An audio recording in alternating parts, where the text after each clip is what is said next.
It's going to be how much to fix the car?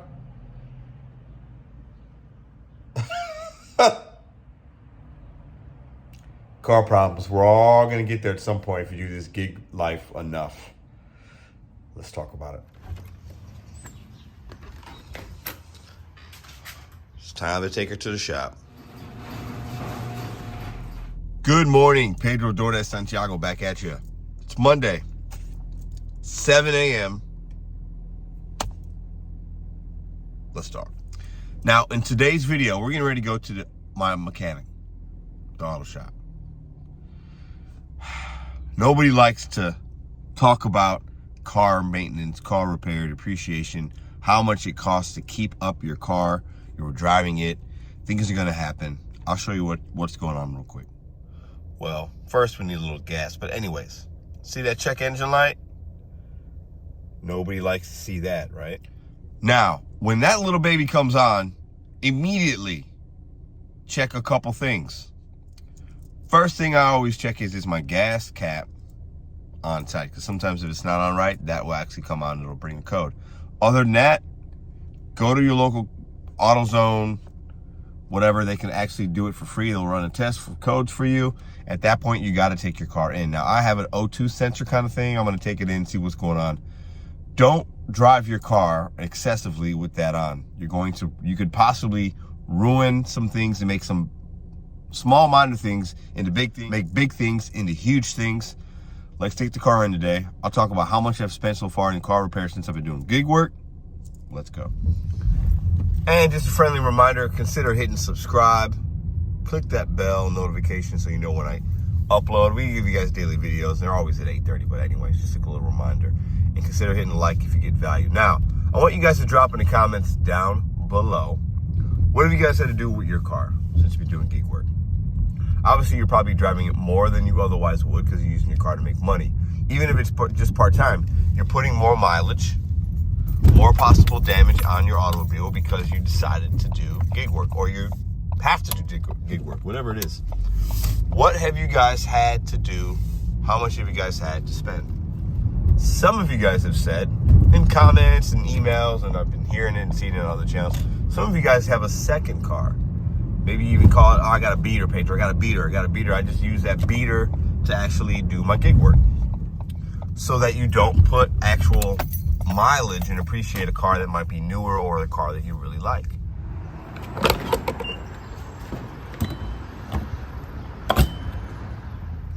And whether you drive a secondary car, a beater, whatever you want to call it, what kind of car do you have when you're doing gig work? How many miles do you drive in a day, a week? How many miles have you put in it in a year?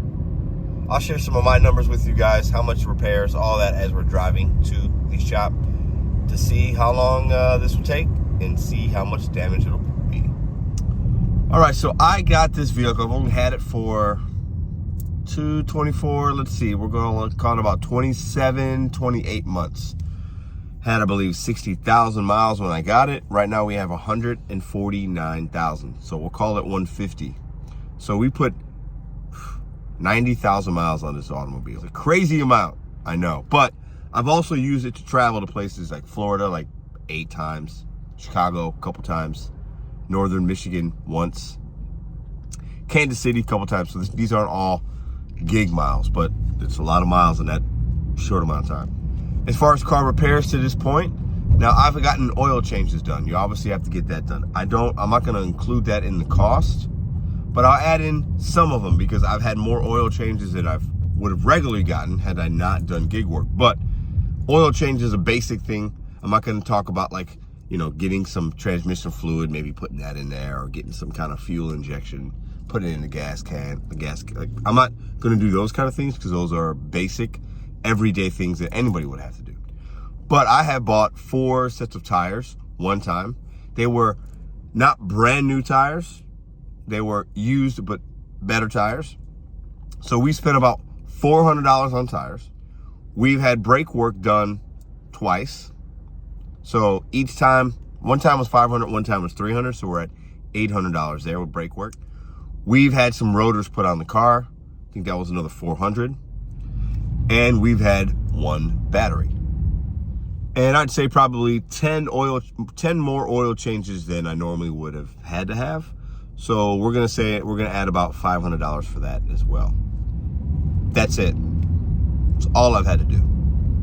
I don't think that's bad considering how much we've driven, the fact I've been doing it full time since January 2021. The only thing I've done since I've been doing it full time and driving more miles this year than I did the year before when I first got the car is the brake and rotor stuff. That's it. Battery was before then. Oil changes, it is what it is. That's fine. And now we have this O2 sensor deal going on. Maybe could be catalytic converter. I don't know. You put miles on a car, things are going to happen. But it's not what happens, it's how you react. We're going to get this figured out. We're going to get taken care of. Let's pull up to the shop. And for days like this, each week I get paid, I put money into a little car money is what I kind of call it. So that if something happens unexpectedly, I check engine light, I blow a tire, I need a battery, whatever, alternator, a starter, I have a little fund that I can pull from that isn't part of savings, it's not part of my checkings, it's not part of anything else. So I have enough money to take care of whatever's going to happen with this car at this point. I could definitely have the money in the bank to take care of it. Now, I realize all of us, our money situations are different.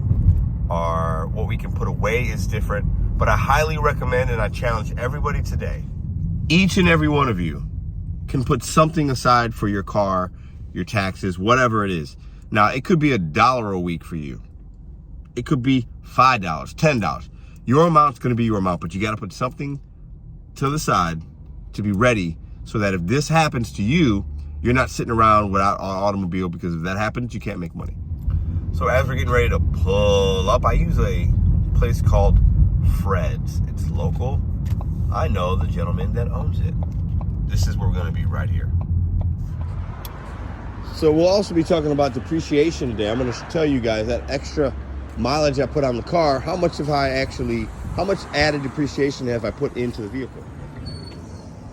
Hey, how's it going? Okay.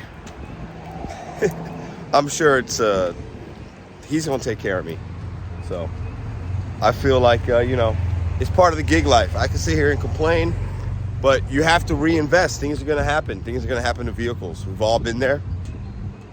Like I said, drop a comment. What have you guys had to do? How much have you spent on your vehicle maintenance? Let's look at some depreciation numbers. I'll pull that up here in a second, and I'll let you guys know what's going on. Baby was still sleeping, so I said, I'll take an Uber back. Literally, it took me 5 seconds to get an Uber. Now we gotta wait though. Okay, this guy's coming to pick us up. Now we sit in our safe place and wait. Tell you what, a lot of people give Uber or Lyft, these companies, a bad rap, right?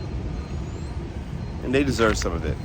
Let's not kid ourselves, but there's no way. And this is somebody, I've taken taxis, I've taken Ubers. I got into the gig economy because I was an Uber passenger for about a year. There's no way I get a taxi this quick in St. Louis at this time. There's no way. The good thing about rideshare is you get picked up way quicker than you do most of the time than if it's a taxi. You know what's cool? It tells me driver has a dash cam to record trips for added safety. Nice. Make a left turn on Bernard. Yeah, I did it. Actually, I just did some a couple of weeks ago. There was a good promotion, but I did it a lot last year. Not as much right now. I do a lot of food delivery. I do like Doordash and Instacart and Uber Eats. I do that too. So. Yeah, you do. There is no work all time. Yeah. Okay. Yeah. How many hours a week do you think you work? Maybe every day. Maybe I work 5 hours. 5 hours. Okay. Yeah, every day 5 hours. So that's not bad. Yeah. There's some people they work 10, 12. Uber allows you to work 12 hours. I think. Yeah. Like that. They'll work the whole day. Like The whole day. Maybe if you need money, I do just. it's like good. that. Yeah, if you need the money. Shout out to my boy Hanuk. Super cool guy. I like rideshare. I forget how much I enjoyed just conversating with people, figure out why they're doing what they're doing. Cool cat. All right. Let's wait to get the phone call, see how much it's going to cost. Let's break down our depreciation and a couple other things. It's going to be how much to fix the car?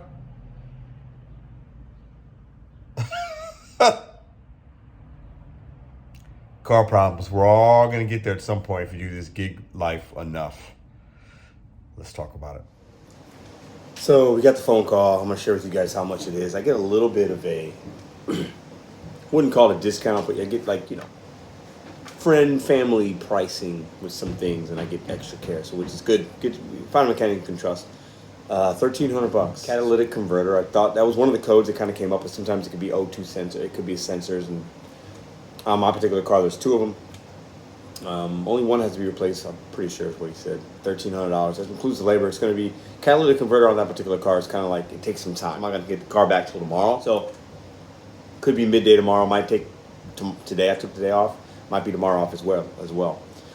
So not great news, but when you drive the car as much as I do or as much as you do, you have to know these things are going to happen. They're bound to happen. Prepare for it so that when it happens, you're not completely shocked. Everybody's situation is different. Everybody's car is different. My car is not a car that departs really expensive. It's not really brand new. So that's kind of a good thing. Now I'm going to put a few screenshots here, some clips of some depreciation of vehicles. Now, as soon as you buy a car, the first year you have it, the depreciation on it is going to be massive. For a lot of cars, your car is going to depreciate about 60% in the first 5 years. I've only had my car for a little over 2 years. When I got it, it was used, 60,000 miles on it. Now it has 149,000. Now, you're going to have, you know, cars are going to be ranked based on conditioning of the automobile, the body, the miles, has been an accident, all those various things, right? Any modifications on it. My best guess right now, the used car market's pretty good. I can probably get $6,000 for my car. Back in 2017, it was valued at 14 or 15,000. When I got it, you're looking 11,000. So it's definitely the value of the car has gone down in about half.